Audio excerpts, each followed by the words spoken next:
malas untuk datang ke Oke, kajian. ya benar-benar. Terus terkadang jadi pengurus tapi masih minta diurus gitu. Itu kader yang katanya tulang punggung organisasi tapi malah membebani organisasi gitu kan. Kita tidak bisa menunggu orang lain untuk melakukan. Ketika kita bisa, maka kita harus melakukan gitu. Yes. Maka yang sadar adalah orang yang benar-benar bertanggung jawab.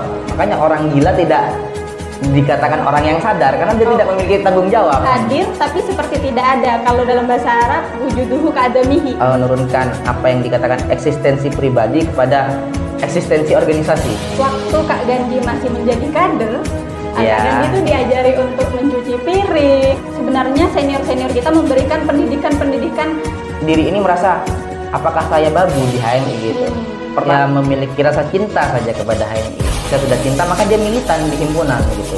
Itu PR yang selalu didiskusikan dalam konteks perkopian, Dinda.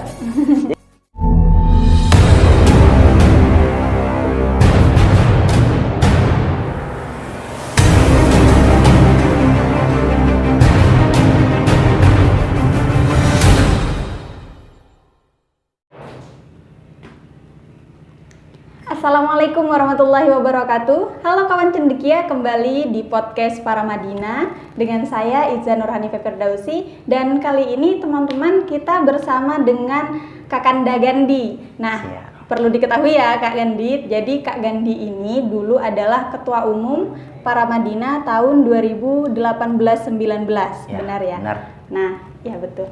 Gimana kabarnya Kak Gandhi? Sehat? Alhamdulillah sehat. Alhamdulillah sehat.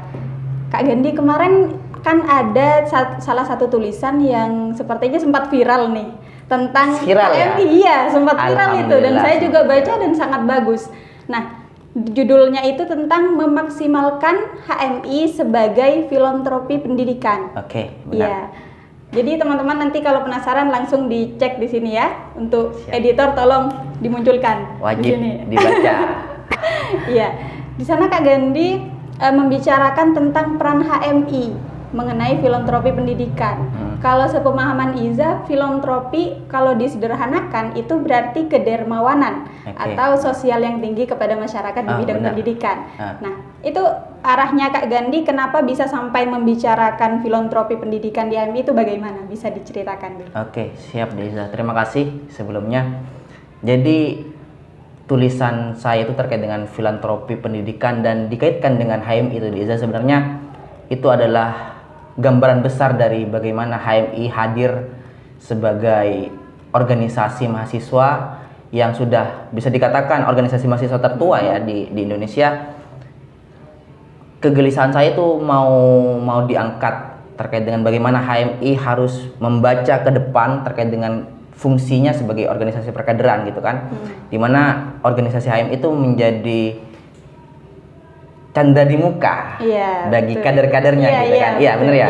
Jadi HMI harus sudah membaca ke depan, ranah pendidikannya harus diarahkan kemana begitu, sehingga tulisan filantropi pendidikan dan HMI itu menjadi keluh kesah agar bagaimana perkaderan HMI ini bisa menjawab terkait dengan permasalahan pendidikan di bangsa Indonesia, khususnya di Kabupaten Sumeneb begitu.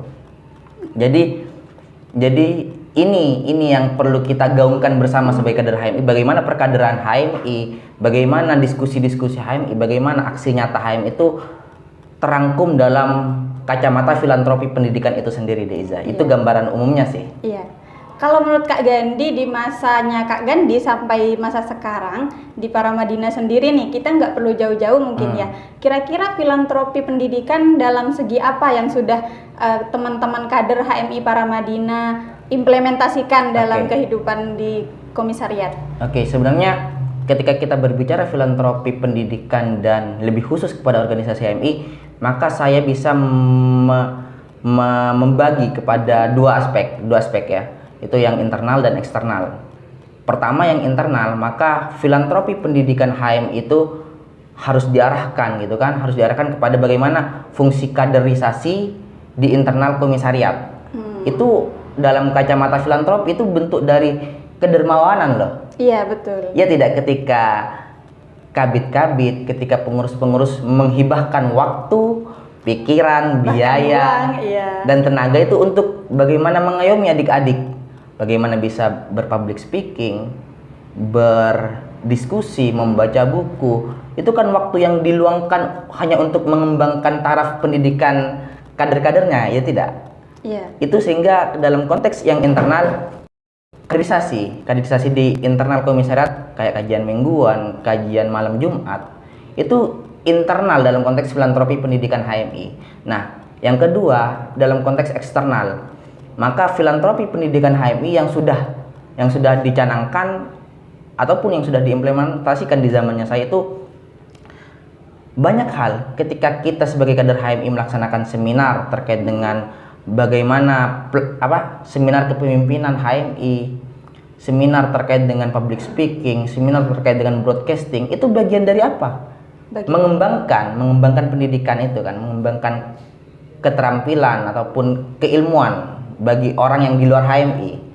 Lebih luas lagi, filantropi pendidikan HMI itu sudah harus menyentuh kepada bagaimana kader-kader HMI mendirikan komunitas-komunitas pendidikan. Iya, betul. Misal kita tahu sendiri budaya membaca di Kabupaten Sumeneb kecil gitu kan, budaya membaca kecil, sehingga harus ada kader-kader HMI yang mendirikan komunitas kecil di desa untuk bagaimana komunitas literasi, bagaimana membentuk komunitas-komunitas cinta baca buku gitu kan, ataupun bagaimana kader HMI sudah melangkah lebih jauh ke depan, bagaimana kader HMI menyiapkan beberapa anggaran misal dari alumni agar dihibahkan kepada beasiswa pendidikan. Misal kader HMI Komisariat Paramadina semisal ingin memberikan beasiswa kepada mahasiswa yang berprestasi, itu bentuk dari jangka panjang dari filantropi pendidikan itu sendiri. Ya, jadi sangat menarik nih Kak Gandhi.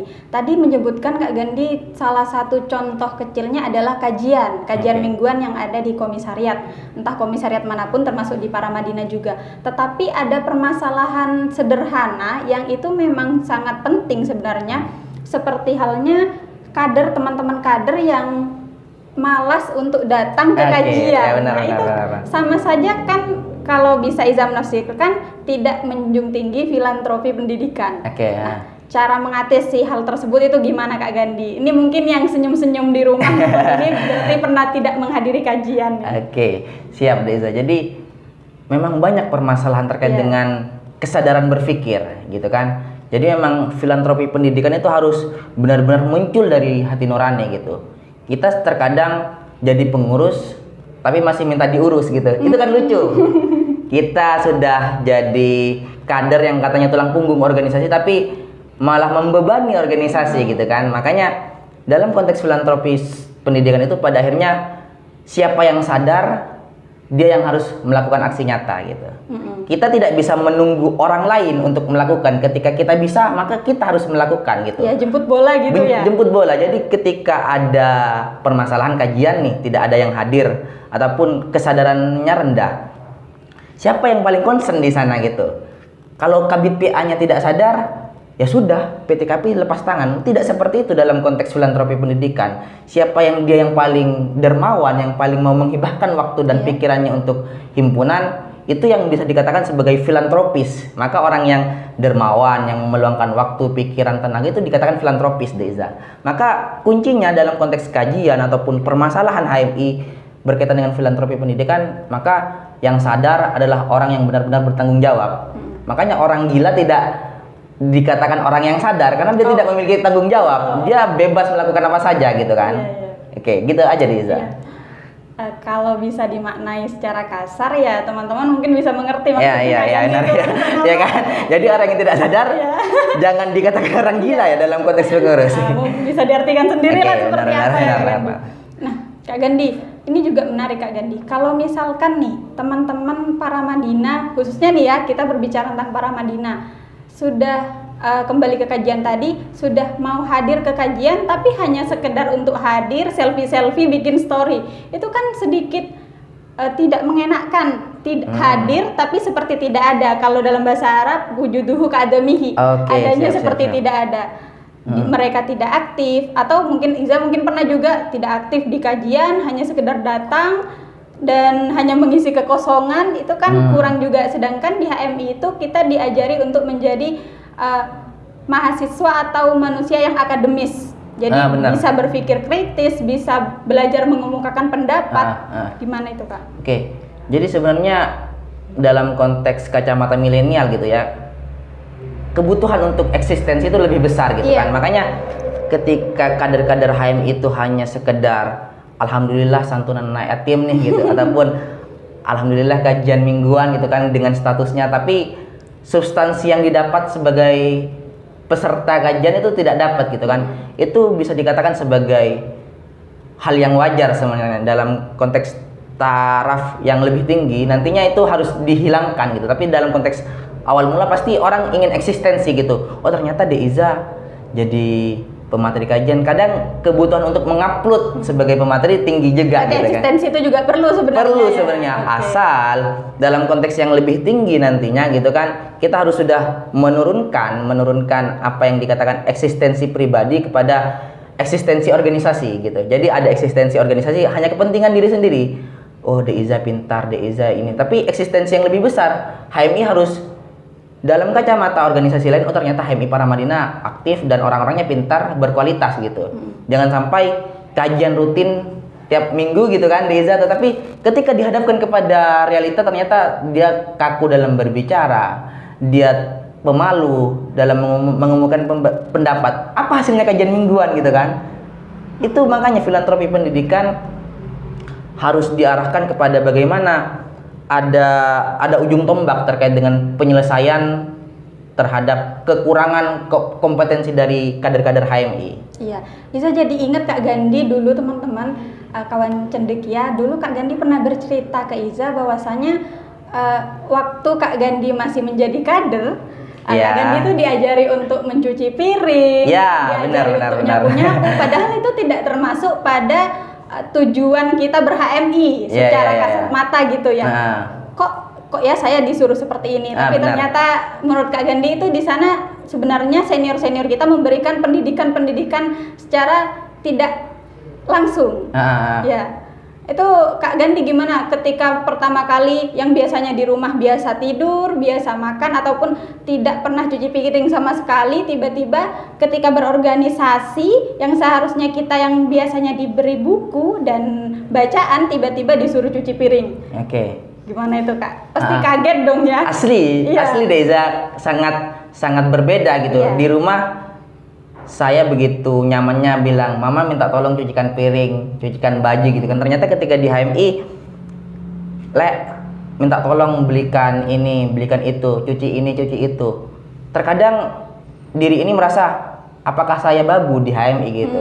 Pertama sampai 2-3 bulan, apakah saya babu di HMI gitu. Ternyata dikaji lebih dalam, ternyata ini ada pesan moralnya gitu Deiza. Seperti apa itu menurut Kak Gandhi? Pesan moralnya itu ternyata kita begitu angkuh sehingga kita tidak mau melihat bagaimana orang tua kita di rumah. Berarti kan kita sebenarnya menyuruh orang tua kita lebih rendah daripada kita. Minta tolong cuci baju. Berarti kan dalam konteks sekarang Gandhi di komisariat ternyata rendah gitu ya, seolah-olah rendah gitu.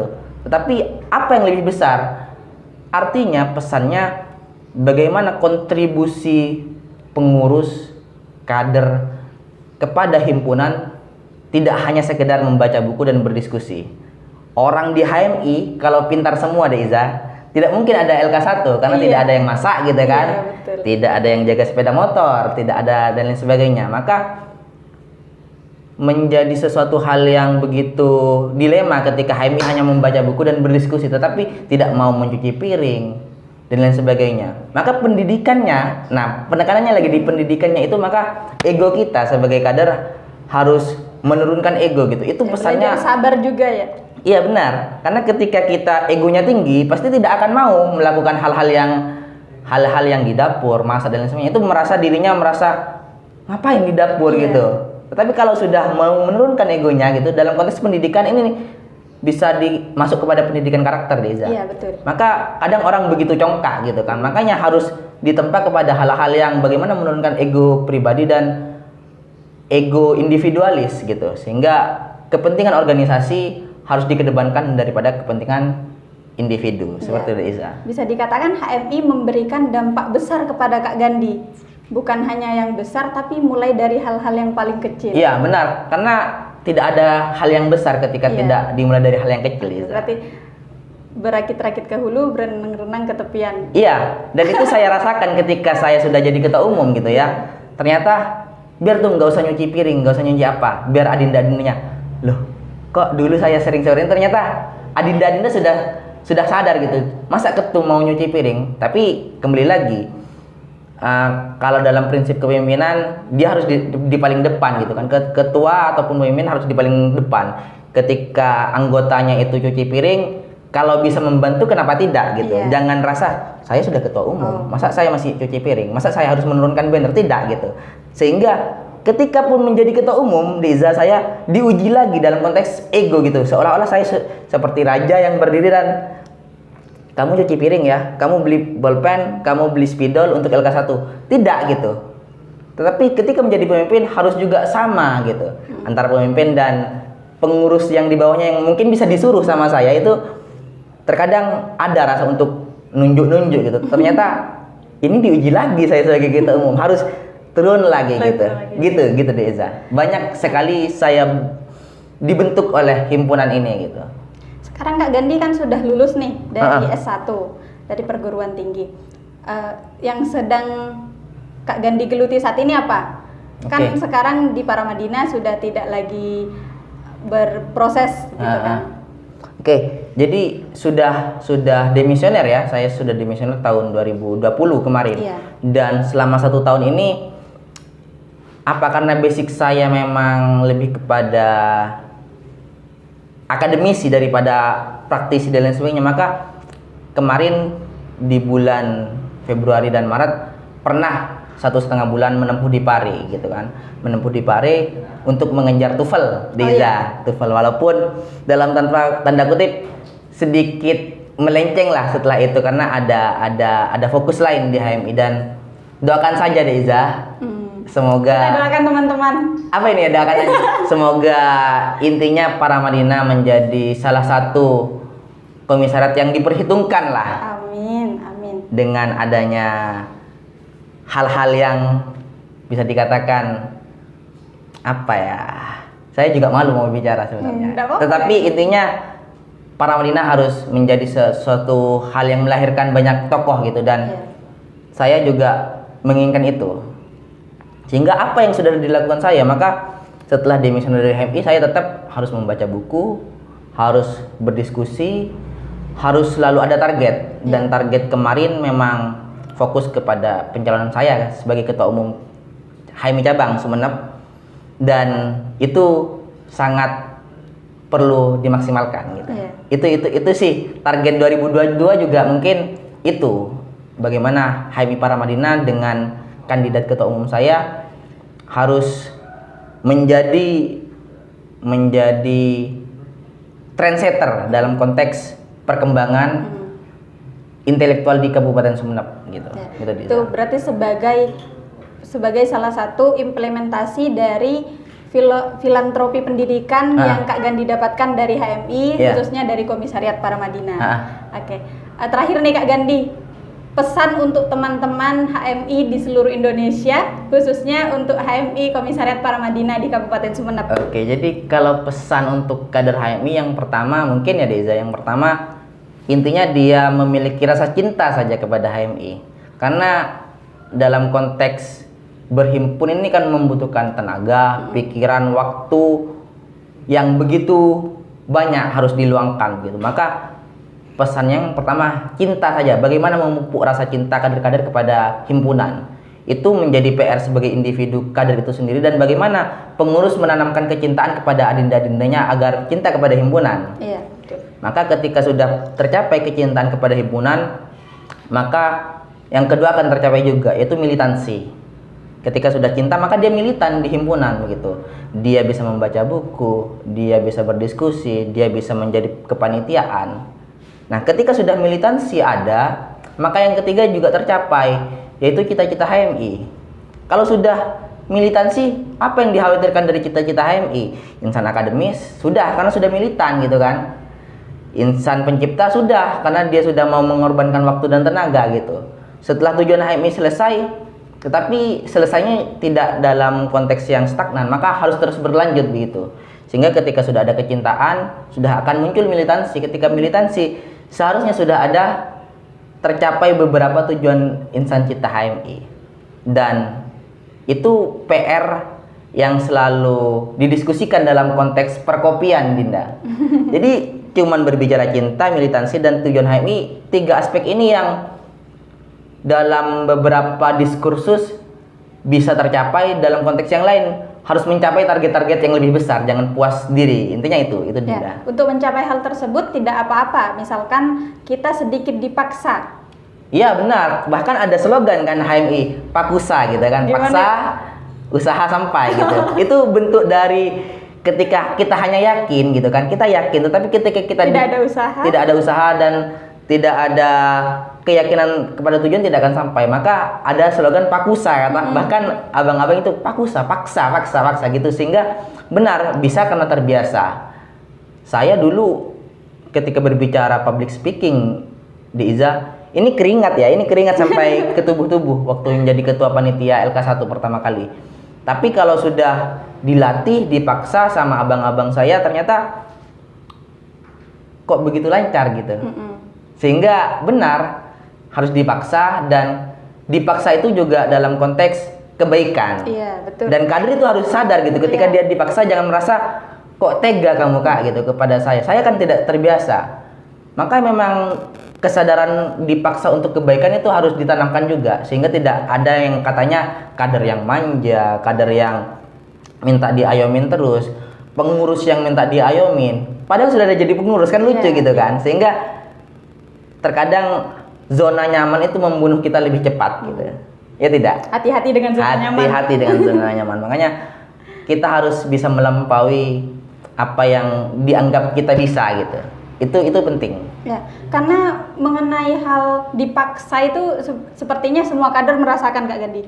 Termasuk juga Iza itu juga merasakan. Dulu yang awalnya malas baca buku, malas berdiskusi, atau bahkan malu untuk mengutarakan pendapat, dan Kak Gandhi ini adalah buktinya juga. Benar. Dipaksa oleh kakak-kakak, dipaksa oleh para senior yang pada akhirnya menjadikan Iza yang sekarang. Iya. Dan saya bersyukur untuk itu Kak Gandhi. Alhamdulillah. Dan Kak Gandhi juga bersyukur ada di Benar, alhamdulillah. Sangat bersyukur di Iza. Iya. Terima kasih teman-teman, kawan cendekia. Selamat jumpa kembali di lain waktu. Terima kasih Kak Gandhi atas waktunya. Sama-sama di Iza. Dan sampai jumpa. Assalamualaikum warahmatullahi wabarakatuh. Waalaikumsalam warahmatullahi wabarakatuh.